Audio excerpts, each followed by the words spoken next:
My throat's jammed with those butterflies. My blood pumped slow.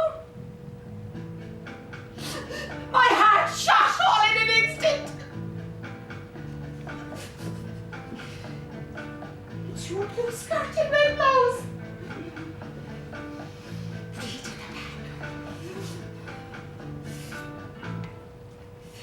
I can feel the hooked fingers of Jim Motherface burn, tear at my blouse and rip my heart out and claim it as his.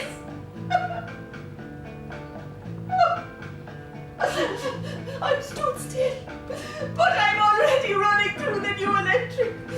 I'm already travelling the 10 miles home and with each yard putting an end to any thoughts of love. Each yard travelled. And more distance between me and any wish for. What is this love?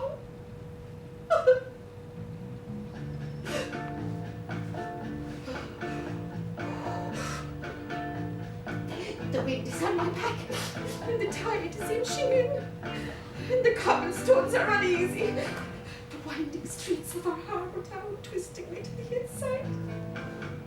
The narrower streets narrower somehow. The houses on either side leaning in too close to me, twisting me, telling me, squeezing me, hurrying me to my inside. Get inside where it's safe. Inside, Clara, get inside! Get inside! Get inside! Get inside!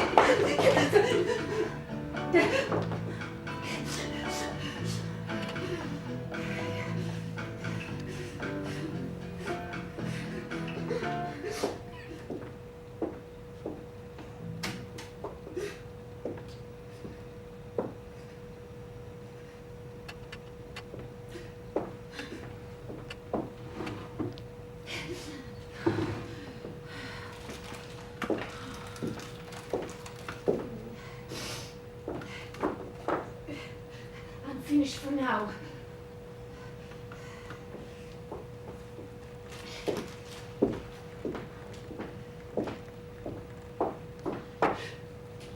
Will I not have a slice of that lovely coffee cake I made? Can I not have a cup of tea to wash down this biscuit?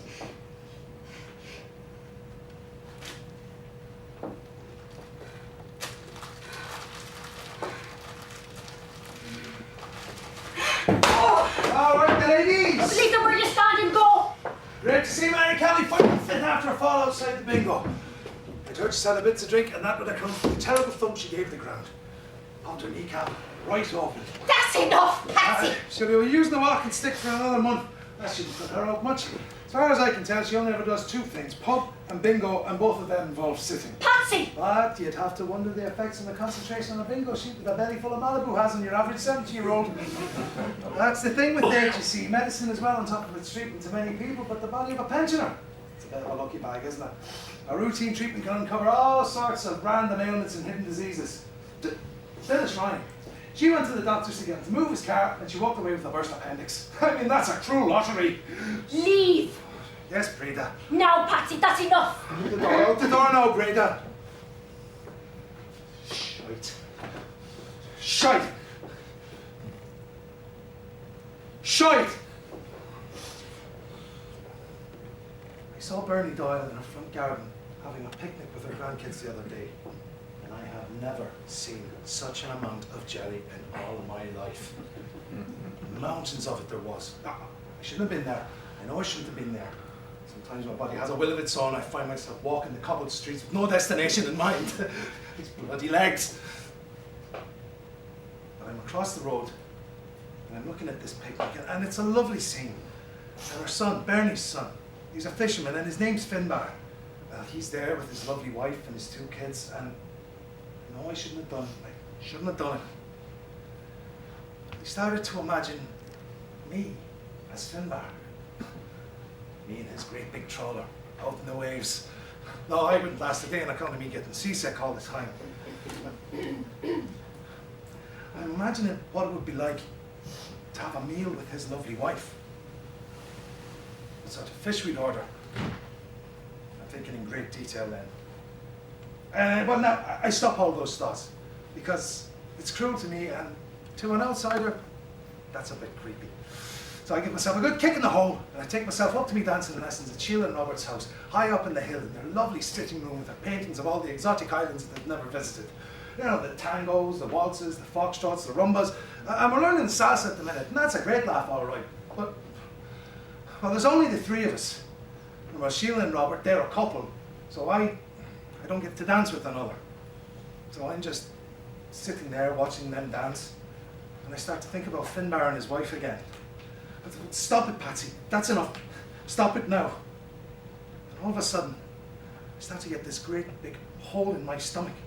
The type of hole that you might fall into. And the more I look at Sheila and Robert and think of Finbar and his wife, the more it feels like the walls of this hole are being scooped out by needles, so that I'm doubled over in the armchair, and Robert's standing over me, and my mouth's out twisting from the pain of these needles, you see, and oh, feck it. I get up, and I leave fast. I'm outside then. I'm on the cobblestones. And right above me, it's like the seagulls are gathering, and it sounds like they're laughing at me. My pace quickens with bloody seagulls following me and having a laugh. And it's tearing me up inside the more I think about me alone. Me in the bed alone. Me in the streets alone. Me staring at the cliffs receding. Alone. Now at the beginning the seagulls are laughing. And I hear one of them say, "What's the purpose of you, Patsy? What's the purpose of you?" I start to run then, because it's a very hard question to answer. And harder still when it's being asked by a fucking seagull. A seagull, mind you, who's got the wings and the wherewithal to get the feck out of town and fly off somewhere else. Well, what is the purpose of me? That's too big a question. Run on, Patsy, run on. I pass the pub. Mary Kelly, she's sitting outside, her busted leg put out on the table, her eyes wide when she sees me, her gob already wagging about Patsy the mad fishmonger. Oh, bitch. What has she got to gossip about? When there's that amount of Malibu in her, she's like her very own Caribbean island. Run on, Patsy. Run on, run on, run on. I stop. And I'm standing at your door with these fish again. I look behind me. I see that the cliffs are receding. The tides are to and fro. No sense to them. No sense to time. And I'm back at your door. I start to think then, and I try to get at least one thing clear. The only thing that's certain in my life is that I always come to this door. I come with the tides, don't I? And that is a certainty. And that certainty, it soothes me somehow. It keeps the bigger questions of purpose at bay. It mightn't stop the seas from shrinking or the cliffs receding, but that certainty, it does soothe me. Before now, I've never asked you ladies for anything. I've never asked why for all these years you've stayed inside Clara and Breda. But geez, I've never asked that question because I have no business asking that. But my only certainty is that I always come to this door and I have the same rhythm as these tides. I wonder if you ladies would open up to me a little. Treat me as a visitor someday. Have a kind word to say to me even? Go. I'll not return unless I have a kind word. Don't be stupid. You'll return with the tide. But for what greater purpose, Breda? Leave. What greater purpose, Ada? Ada. Ada.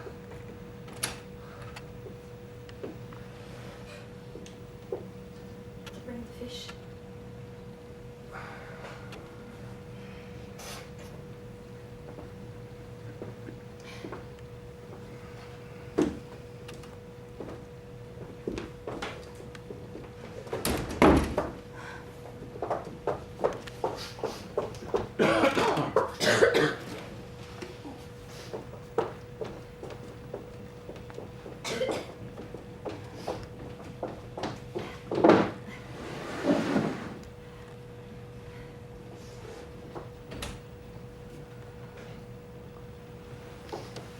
She never did age, the Virgin Mary.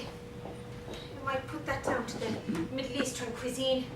But Mary Magdalene had the face like the saddle. And the truth is, a whore ages worse than someone clean. Clara, are we ever going to eat this cake?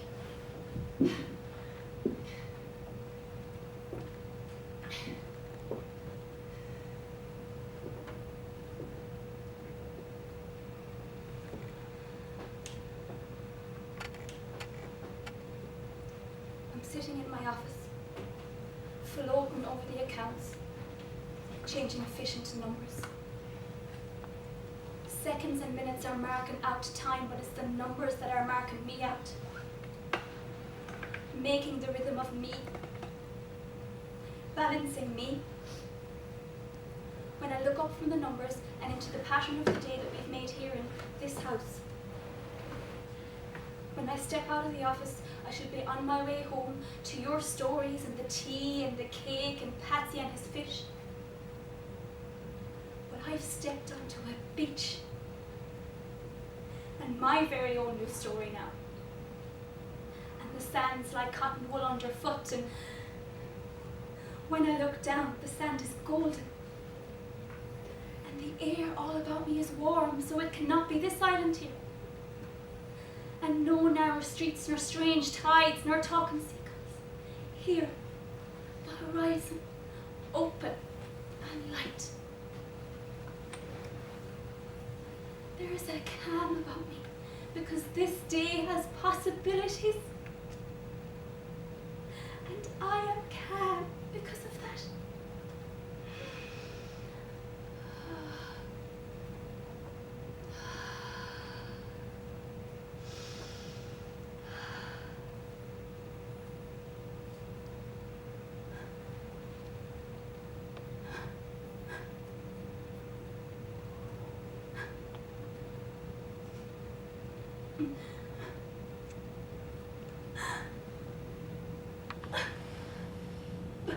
But the sea is too still, and there's no wind whatsoever, and the clouds above are still. Like nothing's moving and nothing's real. Like I'm standing in a picture of a beach, not the beach itself. A little child running past. I recognize her face when she turns around and she smiles. I have seen her in old photographs, and I know I'm looking at me, running up this beach. She's the girl before you who taught me these stories. Oh.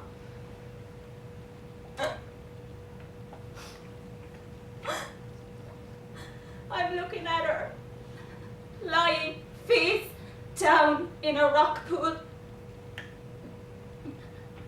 I'm pulling her by the hair out of the water.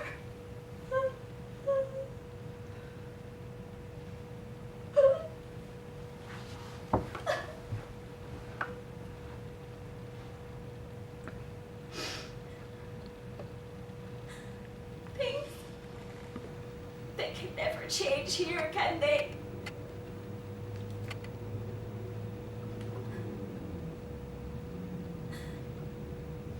I really have to leave.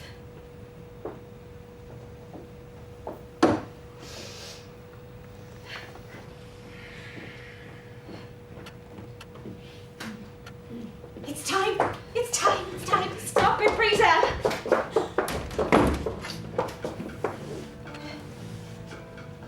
It's time. I'm looking in the mirror and this feeling of everything not too right. Up in the bedroom when my 17-year-old body tries to shake off these dumps. Staring back behind the blusher and eyeshadow. A girl who's already been kissed. Been properly kissed. Was it only 4 weeks ago in the car park outside the new electric? I was stood, looking at the ground and every detail of that spot. The split tar macadam, that plume of clover, its close proximity to the chip van. His hand in mine. The details, the roller royal, his hand on my waist and his words. We don't. The details, the roller royal, his hand on my waist and his words. Stop. Say it!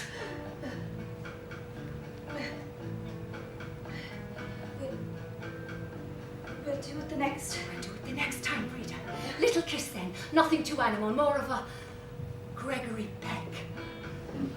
Turns away with his chips and my heart and into their van. 4 weeks then. 4 weeks till the next time. My first time. Mother calls. And down the stairs on butterflies and into the kitchen. And Dad hidden behind the newspaper. And the pig face of Clara at her bacon like a dog. The sad, hateful face of my sister, done up like a clown. How the other girls in the cannery laugh at her behind her stumpy back. Clara, dragging the family down with her mournful eyes and doughy skin. Take to my thigh like a bird, with my stomach churning with thoughts of the roller royal. Perfumed my brow and knickers in anticipation. I stood at the mirror that morning and slid my hands down my pants. Had a chit-chat conversation with myself as him and took my hands to the rest of me. But tonight's the night, and each on our bike with the 10-mile cycle spread out ahead like a yellow brick road. The town behind and the cobblestone street, sewing it up all neat and perched by the sea. Well, good enough for drowning and little else. Cycle on and feel like one of those Greek heroes taken to the seas, escaping into something better than the poxy sunshine bowl with its oh so sad fishermen. Buy you a mineral, Brita. Have a biscuit in the car park with me, Brita. Brita. And did once, with Jimbo the face burn, a man with the biggest face in the West, handed me his custard cream and asked me to lick the cream from the biscuit. Did so, and saw him beating himself off, leaned against his Ford Cortina. And enter then. And enter then. And enter then. And enter. And all his bodies. Louder. And all his bodies! Bodies stuck together by numbers and sweat and music and beats and dance and cigarette smoke. And Clara then separated, my last tie to home shunted from my back, and Clara's ambition stuck in the huckabuck with some sad someone else. But not Brita. Well, not me, lads. Not me. Me already steered towards the backstage. Steered as the roller royal serenades his faithful. The women would gladly go all the way, and the young men aping the great man himself. Backstage. And the show van down front, keeping time with my wanting heart. Into the roller's dressing room. My skin is not my own. All alive it is, tingling with images and giddy on love. Must settle, for fear I blow up. And I do so. I do settle.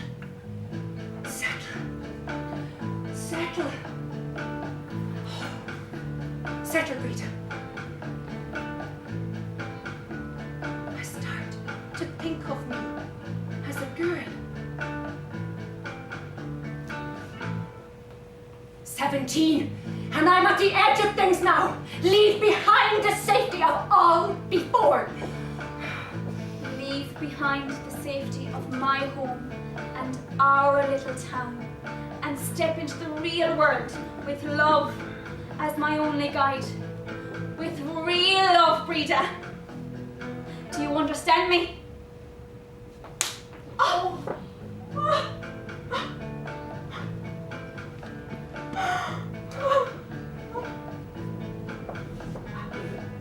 I can hear the band finishing up with Wondrous Place, and for a heartbeat, doubts raise their head. Door opens, and there he is.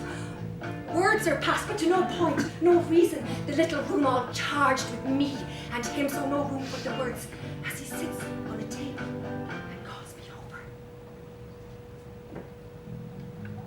hold my head back, open my mouth a little, and he kisses me softly. His fingers find their way down my back and slide into my pleated skirt, and then round front until it stops on my belly. Tongues deeper, and he lowers his hand then. Lowers it so it's in the perfumed knickers, and I push into his hand, and I'm thinking, I am his. He is mine, certainly. His finger deeper, and no doubts now. I can feel him through his pants, and I know it's my time. I'm here at the start of a new life, and it's my time. Door slams. Someone there. Gone?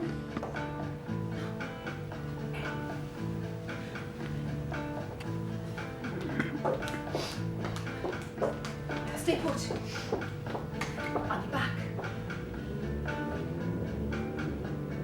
On your back, Breda. Yes. Outside then.